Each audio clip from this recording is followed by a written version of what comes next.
As with many organizations, we align our sustainability efforts with established global frameworks. You may be familiar with the United Nations Agenda 2030, the Paris Agreement and the Greenhouse Gas Protocol. But what does sustainability really mean for us as a provider of premium rock tools to the global mining and construction industries?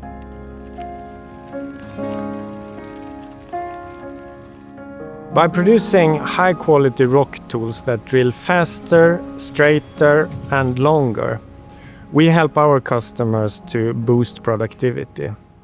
But it's not just about productivity. There is a strong link between productivity and sustainability.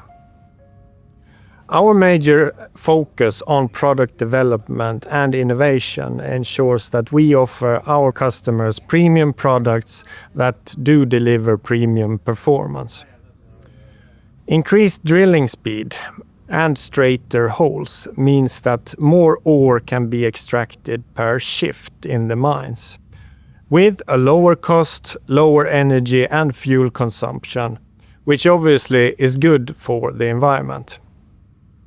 Longer tool life leads to less tools consumed, with lower total costs for tooling and lower carbon footprint from the tool consumption.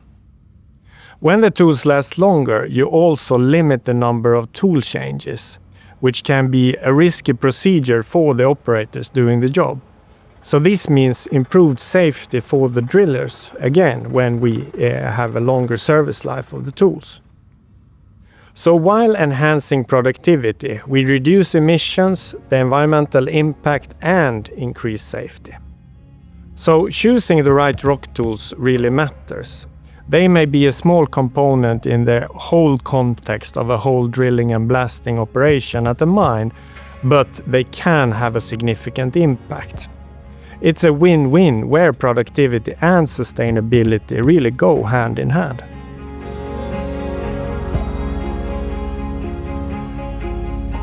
It is important to evaluate the environmental impact of our rock tools throughout the whole supply chain in order to identify areas where we are successful and learn from those, and also, of course, identify where improvements can be made. We aim to manufacture our rock tools with as low climate and environmental impact as possible. So what does this really mean? Let's dig a little bit deeper here. We work in a systematic way to decarbonize our supply chain in order to reach our long-term targets. Collaborating closely with steel suppliers is one important example. Steel is a major component of our drill bits and therefore represents one of our most significant climate impacts. Therefore, we collaborate with the scrap-based steel suppliers who use high percentage of recycled materials and have really solid decarbonization plans in place for their operation.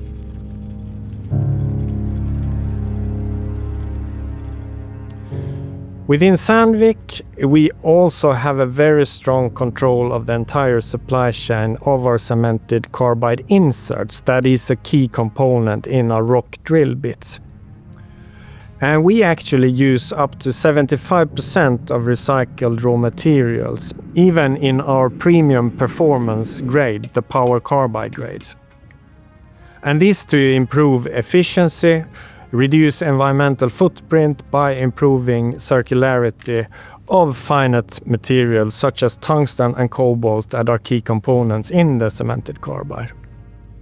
And this is something I'm really proud of. Our business is about mining new materials, but at the same time we must implement smart ways to optimize the use of resources and constantly seek to improve circularity in order to minimize the environmental impact from what we're doing.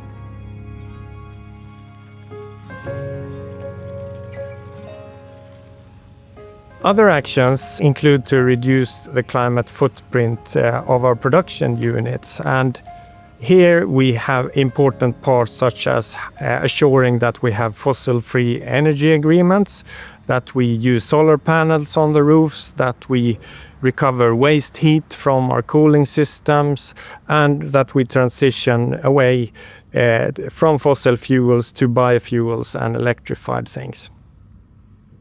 We also use a life cycle analysis methodology to understand the carbon footprint of our products.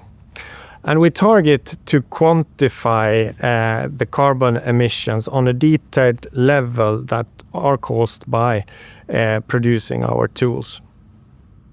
And this data is increasingly being requested by our customers, which is great, since it shows that they really care about the climate impact of the products that they purchase.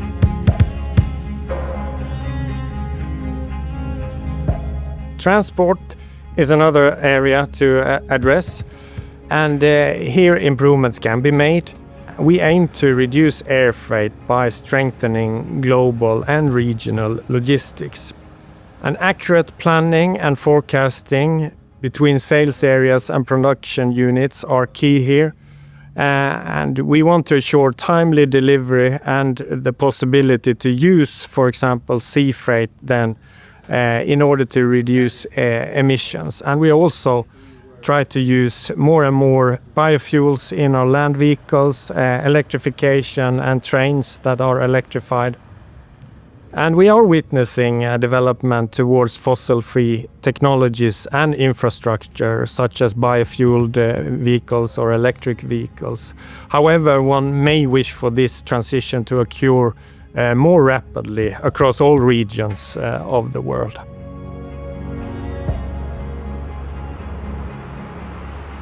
Overall, we are on a good path when it comes to reducing greenhouse gases, but there is a long way to net zero. And there will always be room for improvement when it comes to minimizing ours, our suppliers, and our customers' footprint. But we have the drive and commitment to continuously develop the connection between productivity and sustainability. And this is a very central piece in our value offer to our customers.